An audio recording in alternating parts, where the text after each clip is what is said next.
وعلى آله وصحبه أجمعين. سبحانك لا علم لنا إلا ما علمتنا إنك أنت العليم الحكيم وتب علينا إنك أنت التواب الرحيم وتقبل منا إنك أنت السميع العليم. قال رب اشرح لي صدري ويسر لي أمري واحلل عقدة من لساني يفقهوا قولي. نويت التعلم وتعليم الإفادة والاستفادة وتمسك على كتاب الله وسنة رسوله والدعاء إلى الهدى والدلالة على الخير ابتغاء مرضاته وقربه وثوابه سبحانه وتعالى. قال المصنف رحمه الله تعالى ونفعنا به وبعلومه وأمدنا بأسرار الدارين آمين. Akan kita lanjutkan kajian kita pada kesempatan kali ini. Dan sekarang kita akan membahas tentang amalan-amalan apa saja yang bisa kita lakukan pada hari Tarwiyah, hari Arafah dan juga hari raya Idul Adha. Sudah kita ketahui bersama bahwasanya pemerintah Indonesia mengumumkan pada tahun ini, tahun 2022, bahwasanya hari raya Idul Adha itu jatuh pada tanggal 10 Juli, yaitu bertepatan dengan hari Ahad. Hari Ahad, walaupun di Arab Saudi itu hari rayanya adalah hari Sabtu. Sudah ikuti saja pemerintah Indonesia. Kita ini warga negara Indonesia. Dan pemerintah Indonesia itu kan juga di situ sudah melalui proses yang cukup panjang, bahwasanya di situ ada banyak para ulama, jadi orang yang punya ilmu, sehingga sampai kepada pemerintah kita itu, sehingga keputusannya juga tidak main-main. Yang bisa kita lakukan, dan sebenarnya mulai dari tanggal pertama itu sudah ada kesunahan untuk puasa, tapi terserah orangnya mau puasa dari tanggal pertama sampai tanggal 9 tidak masalah. Tapi rata-rata kebanyakan orang itu ngambil 2 hari biasanya, hari Tarwiyah dan juga hari Arafah. Kalau tahun ini, tahun 2022, hari Tarwiyah ya besok, puasa Tarwiyah besok, hari Jumat. Puasa Arafahnya hari Sabtu.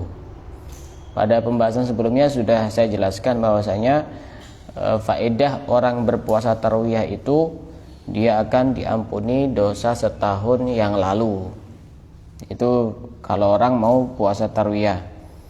Dan di dalam kitab Mukasyafatul Qulub itu dijelaskan, man shoma yaumat tarwiyati a'tallahu misla thawabi sabri Ayyub alaihi salam ala balaih. Orang yang berpuasa pada hari Tarwiyah itu, maka Allah akan memberikan pahala sebagaimana pahala kesabaran Nabi Ayyub atas ujian-ujiannya.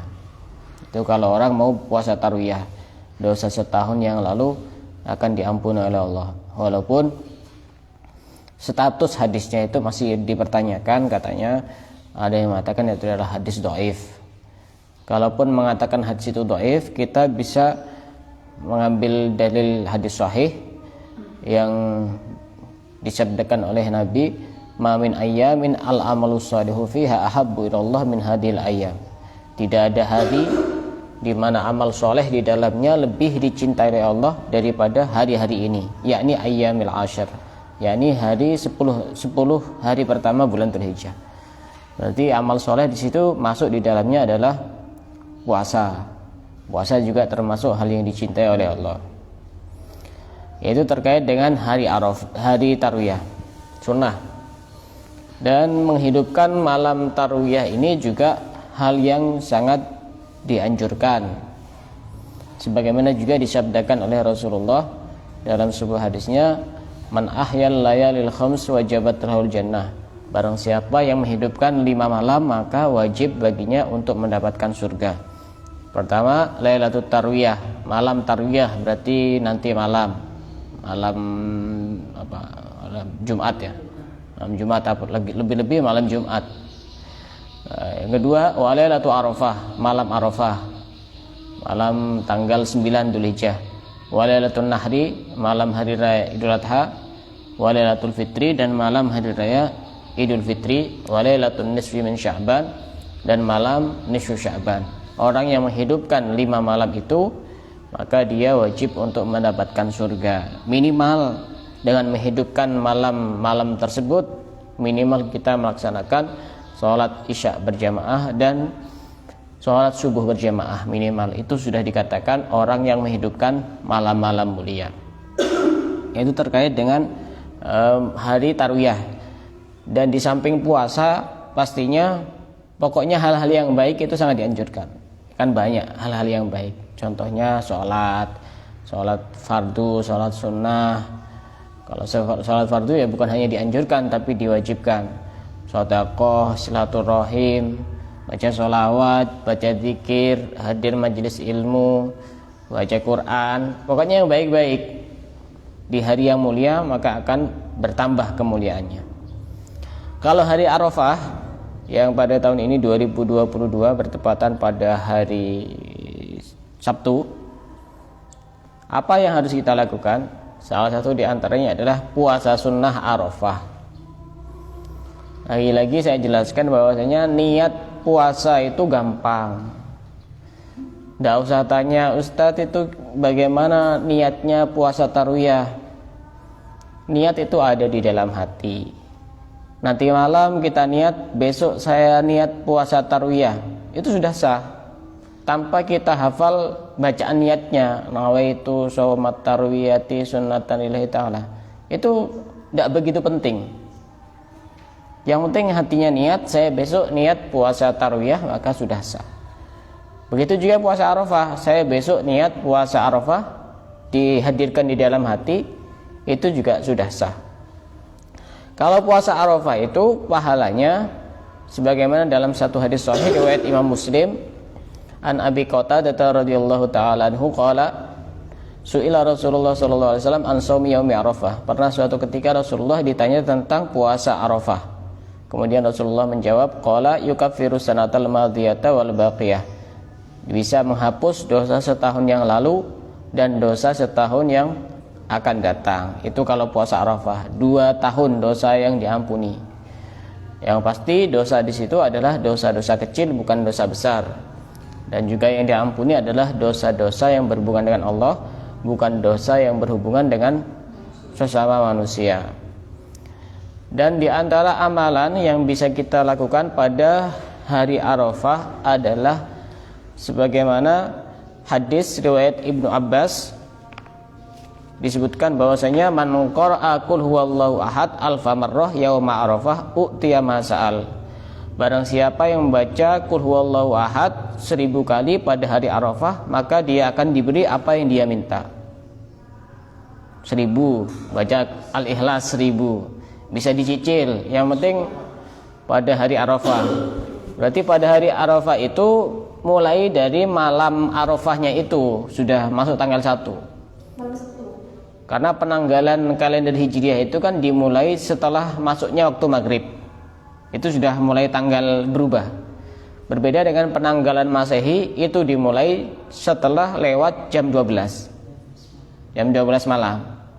Jadi mulai dari kalau tahun ini malam Sabtu sampai sebelum malam Ahad sore, itu masih boleh untuk baca itu Qul huwallahu ahad. Barangkali ada yang punya hajat besar, baca yang banyak. Ya minimal misalnya dicicil. Nanti setelah maghrib malam Sabtu itu 200 misalnya. Setelah Isya 200. Setelah subuh 200. Setelah duhur 200. Setelah asar 200, kan pas 1000. Setelah itu minta sama Allah. Mintanya apa? Minta rezeki, apa minta anak yang soleh, apa minta, terserah yang baik-baik. Tulis kalau perlu, kasih list daftar permintaan pada hari Arafah, biar tidak lupa. Itu sesuatu yang sangat dianjurkan dibaca pada saat hari Arafah. Dan juga pada hari Arafah amalan yang bisa kita baca dengan memperbanyak membaca la ilaha illallah wahdahu la syarikalah lahul mulku wa lahul hamdu wa huwa ala kulli syai'in qadir.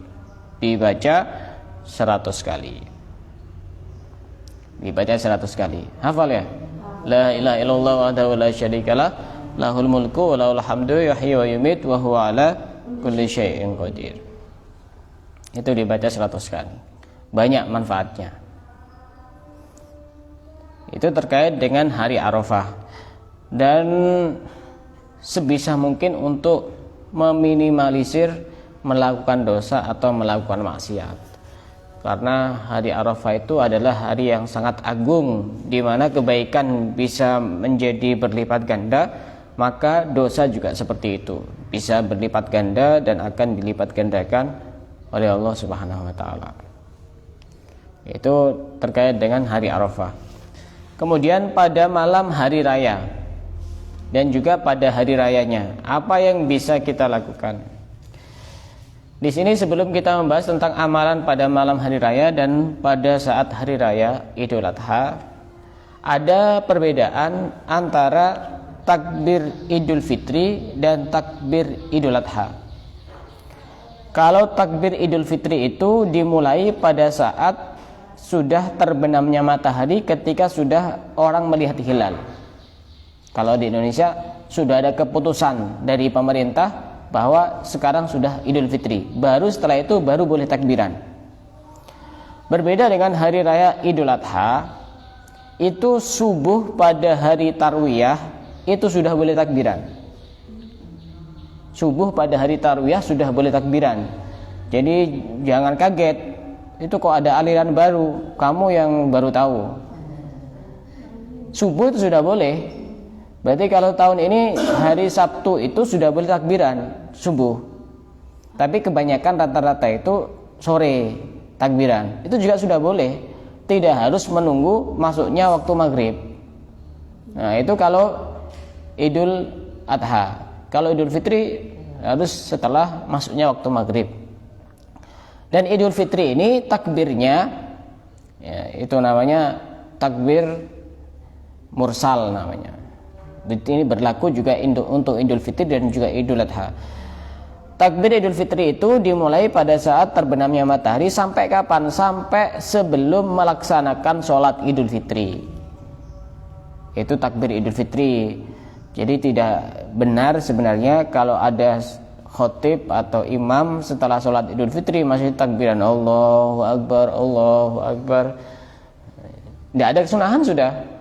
Kalau Idul Fitri sudah tidak ada kesunahan. Ada yang tanya, Ustaz katanya kalau takbiran selain di hari raya bisa membangkitkan orang mati katanya. Nah, kalau itu jawabnya gimana? Itu harus berhenti terlalu banyak nonton sinetron gitu. Ya coba dulu di uji coba tutorial kira-kira bangkit apa enggak gitu. Kalau enggak kan berarti cuma pikirannya saja yang ngelantur itu. Kalau banyak nonton drama Korea. Enggak apa-apa. Asalkan tidak diniati untuk melanggar aturan-aturan. Karena memang aturannya kan pada malam hari raya dan hari raya itu. Ya cuma mempraktekkan. Guru menjelaskan kepada muridnya takbiran itu seperti apa. Masa nanti bentuk takbirannya saya terangkan pada saat hari raya saja kan? Ya enggak seperti itu. Kalau Idul Adha itu takbirannya berbeda. Idul Adha itu di samping disebut takbirnya takbir mursal juga takbir muqayyad. Muqayyad itu dibatasi dengan sholat. Artinya setelah sholat Idul Adha nanti setiap selesai sholat fardu itu tetap masih ada anjuran untuk takbiran. Nah ini yang jarang diamalkan. Kadang-kadang tambah diprotes sama orang. Oh sudah selesai takbiran, kok masih ada takbiran setiap selesai sholat? Ya justru yang betul itu. Kalau hari raya Idul Adha sunnah untuk takbiran. Jadi setelah salam kemudian kita takbiran, imamnya mimpin Allahu Akbar, Allahu Akbar, Allahu Akbar, la ilaha illallah, wallahu akbar, Allahu Akbar, walillahil hamd. Diikuti sama jamaahnya sampai 3 kali, kemudian baca yang takbir yang agak panjang itu kabira walhamdulillahi katsira wa subhanallahi bukratan wa asila la ilaha illallah wa la na'budu illa iyyah mukhlishina lahud-din walau karihal kafirun la ilaha illallah wahdah sadaqa wa'dah ونصر عبده وأعز جنده وهزم الأحزاب وحده لا إله إلا الله والله أكبر Allahu Akbar walillahil hamd. Kemudian diikuti sama jamaahnya. Setelah itu baru kemudian lanjut zikir yang seperti biasa. Misalkan kalau terlalu lama ya langsung subhanallah subhanallah subhanallah subhanallah. Begitu. Enggak usah dibaca dari wiritan yang awal itu karena sudah diganti dengan takbiran kalau merasa terlalu lama. Tapi kalau jamaah yang militan ya tidak apa-apa. Sekalian hataman Quran 30 juz. Nah itu sunnah. Sampai kapan? Sampai terakhir hari tasyrik. Hari ke tanggal 13 sore. Terakhir itu sudah. Tanggal 13. Itu masih sunnah takbiran. Dan sunnahnya takbiran Idul Adha ini baik sholat itu sholat fardu maupun sholat sunnah. Baik sholat ada maupun sholat qadha, dan juga termasuk berlaku sholat jenazah.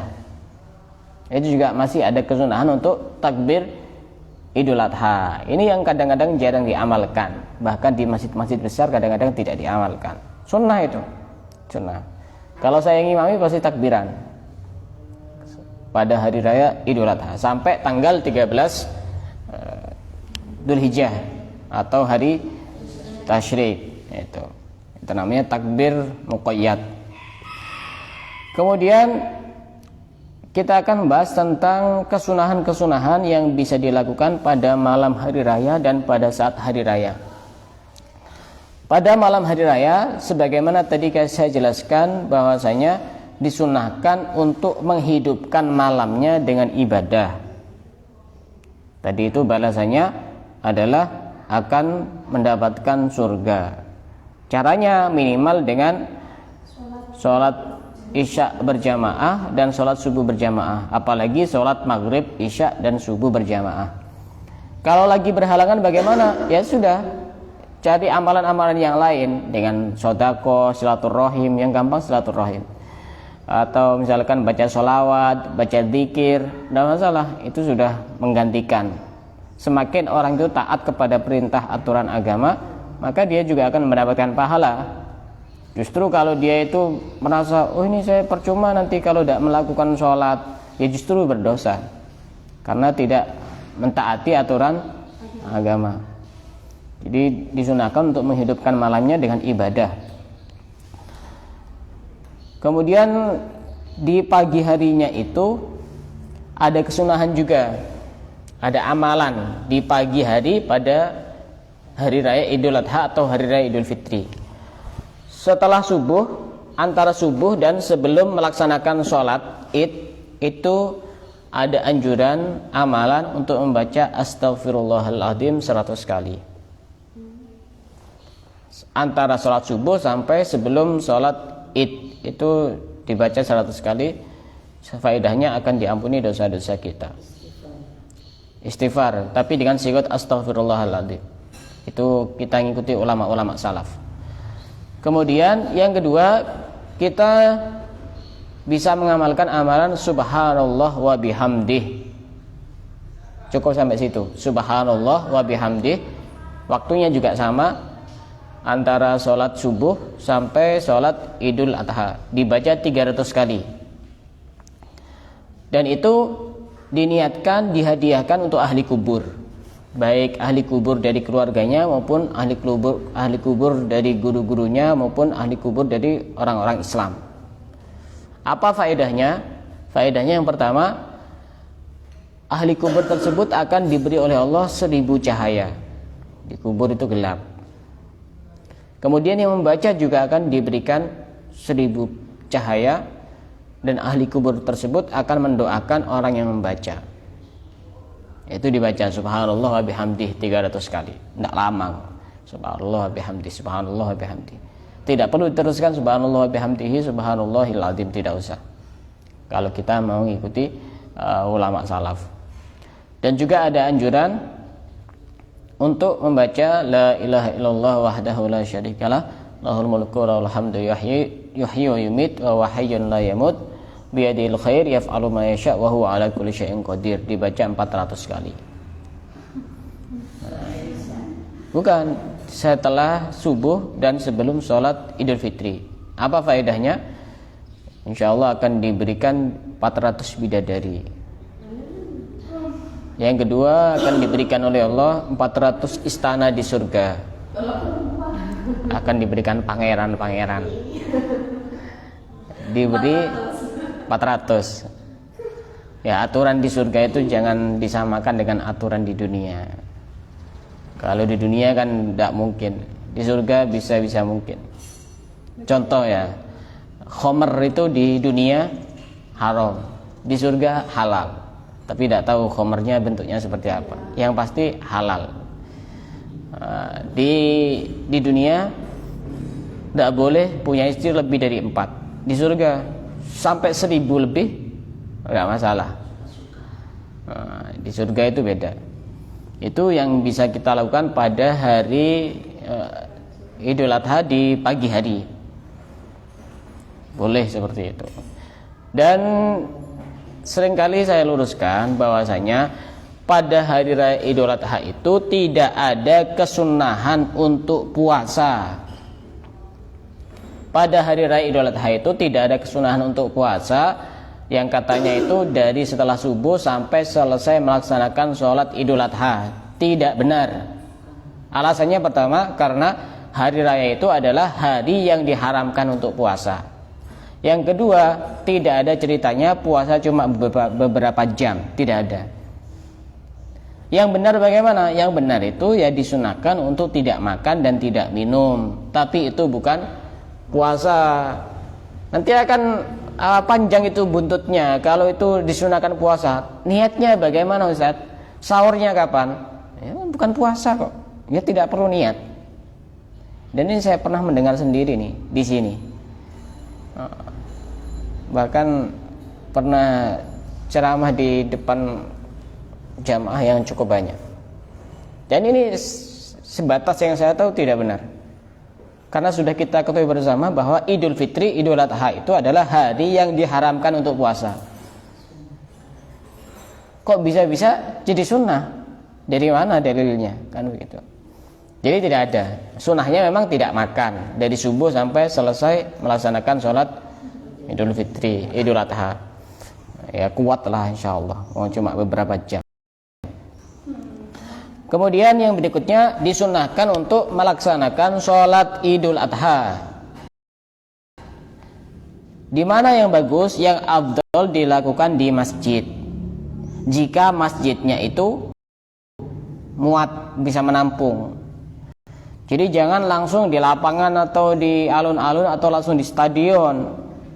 Yang afdal itu di masjid jika memang masjidnya muat. Kalau masjidnya masih muat, kalau langsung di lapangan ya justru tidak sunnah. Katanya dulu Rasulullah itu kalau sholat hari raya di lapangan. Lapangannya orang dulu dengan lapangan orang sekarang tidak sama. Lapangan orang sekarang itu ada kambing, ada sapi. Siapa yang bisa menjamin kesuciannya? Apalagi memang masjidnya sangat luas sekali. Lebih afdalnya di masjid. Ini bukan masalah sah dan tidak sah ya, tetap sah walaupun sholat di alun-alun, di lapangan, di stadion tetap sah. Cuma ini terkait dengan afdal mana, tergantung lihat situasi dan kondisi. Kalau masjidnya muat lebih afdal di masjid. Kalau masjidnya tidak muat, cari di tempat yang lebih luas, entah itu alun-alun maupun yang lainnya. Kemudian disunahkan pada hari raya Idul Adha mandi. Mandi itu kesunahannya dimulai pada pertengahan malam. Berarti kalau tahun ini dimulai dari malam Ahad jam 12. Berarti siapa yang mau mandi di situ? Itu mulainya. Tapi rata-rata orang mandinya itu sebelum berangkat. Setelah subuh. Ya ada apa? Sudah mendapatkan kesunahan mandi. Pokoknya diniati mandi hari raya Idul Adha. Karena kalaupun sama-sama mandi, tapi kalau tidak diniati dia tidak mendapatkan pahala.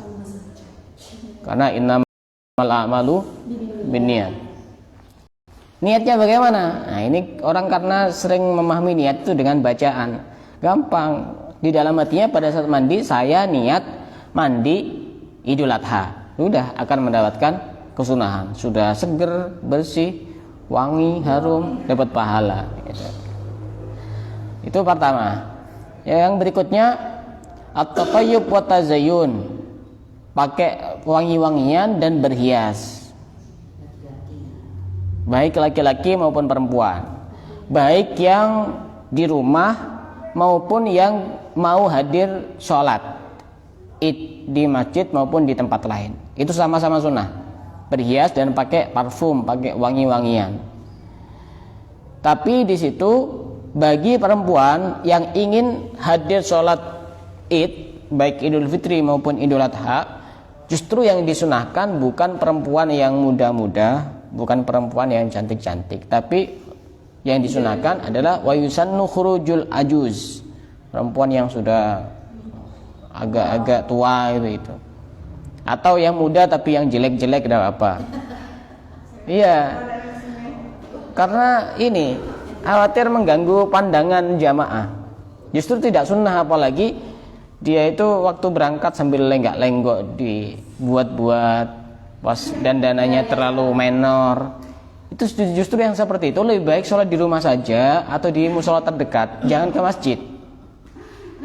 Kadang-kadang kalau pas sholat tarawih itu mukenanya ditaruh begini, pas dia pakai kaos ketat segini, pakai celana ketat juga, justru tidak sunnah. Lebih baik sholat di rumah saja, di rumah saja atau di musola yang terdekat, tidak usah ke masjid. Oh, di masjid afdol, dosa kamu itu justru lebih banyak karena bisa menjadikan orang lain berdosa. Jadi lebih baik sholat di musola terdekat. Kalau yang rot perot tidak apa-apa, nah, di masjid tidak apa-apa. Yang jelek-jelek itu tidak apa-apa.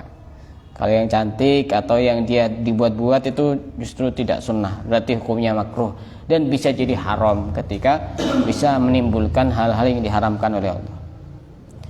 Kemudian yang berikutnya, kesunahan pada hari raya Idul Adha adalah berangkat pagi-pagi kalau mau ke masjid selain imam. Kalau selain imam itu disunahkan untuk berangkat agak akhir. Tapi harus imamnya ini harus tahu diri, ini kira-kira masjidnya ini jauh apa enggak. Kalau sekiranya jauh, berangkat akhir-akhir, nanti ditunggu jamaah nanti. Nah, jadi harus lihat situasi dan kondisi.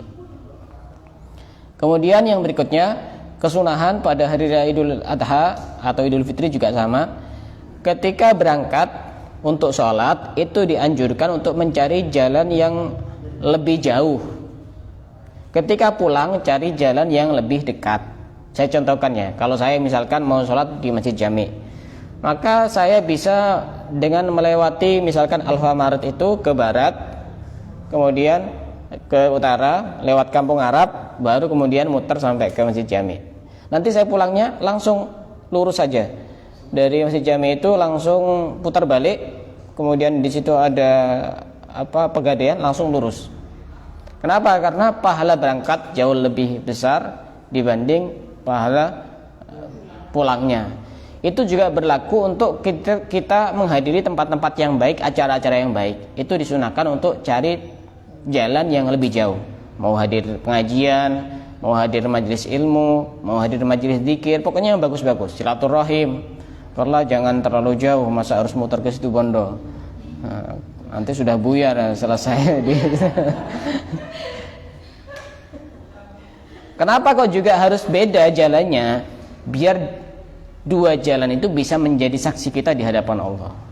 Nanti semua bisa ngomong itu, ya Allah, saya pernah dipakai jalan oleh Fulan bin Fulan. Ini juga ngomong. Jadi semakin banyak saksi semakin kuat di hadapan Allah dan semakin bisa menyelamatkan. Kemudian kalau sholat Idul Fitri disunnahkan untuk agak akhir sholatnya, kira-kira 2 tombak setelah terbitnya matahari. Misalkan terbitnya matahari itu jam 6, 1 tombak itu kira-kira 15 menit. Berarti kalau 2 tombak berapa? 30 menit. disunahkan untuk diakhirkan kalau sholat Idul Fitri. Apa hikmahnya? Agar orang yang belum zakat fitrah masih ada kesempatan. Karena kesempatan terakhir zakat fitrah itu kan sebelum dilaksanakannya sholat Idul Fitri. Kenapa kalau sholat Idul Adha lebih sunnah didahulukan? Itu kira-kira 1 tombak. Berarti kira-kira jam 6.15 kalau matahari yang terbit jam 6. Agar penyembelihan itu ada waktu yang cukup banyak. Karena kan butuh nyembelih, butuh dikuliti, butuh dipotong-potong, butuh dibagikan, sehingga lebih awal jauh lebih bagus. Makanya lebih bagus kalau sholat Idul Adha lebih awal. Kalau sholat Idul Fitri agak siangan sedikit. Nah, begitu. Kemudian disunahkan seperti yang tadi saya jelaskan untuk tidak makan al-imsak min tulu'il fajri fi Idul Adha hatta yafrugha minas sholatil Id. Yaitu menahan diri tidak makan, tidak minum dari munculnya fajar, masuknya waktu subuh pada hari raya Idul Adha sampai setelah melaksanakan sholat Idul Adha. Itu beberapa kesunahan yang bisa kita lakukan pada saat Idul Adha. Dari sini ada yang mau ditanyakan, silakan. Insyaallah mulai hari Sabtu, hari Arafah itu ya, sudah saya liburkan. Hari Ahad otomatis libur karena hari raya Idul Adha. Hari Tasyrik juga saya liburkan 3 hari. Setelah itu hari Tasyrik kan terakhir hari Rabu. Kamis ini nanggung karena Jumat juga libur. Insyaallah akan masuk kembali hari Sabtu. Sabtu berarti Sabtu 1 minggu kemudian. Tanggal berapa itu? Tanggal berapa? 16 Juli. Tanggal 16 Juli. Ya, tanggal 16 Juli. Masuk kembali kajian tanggal 16 Juli. Berarti mulai besok hari Jumat kan memang sudah biasa libur. 1 minggu libur, setelah itu masuk kembali. Ada yang mau ditanyakan? Silakan. Ya.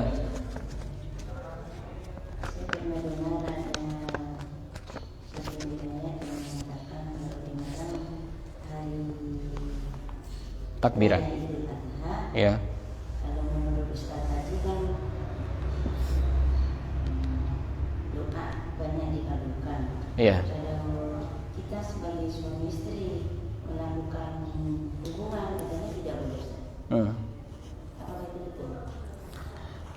Tidak boleh itu melakukan hubungan badan suami istri pada hari raya Idul Fitri maupun Idul Adha. Memang ada keterangan yang menyebutkan ada larangan, tapi larangan di situ tidak bersifat sampai haram, tidak dianjurkan.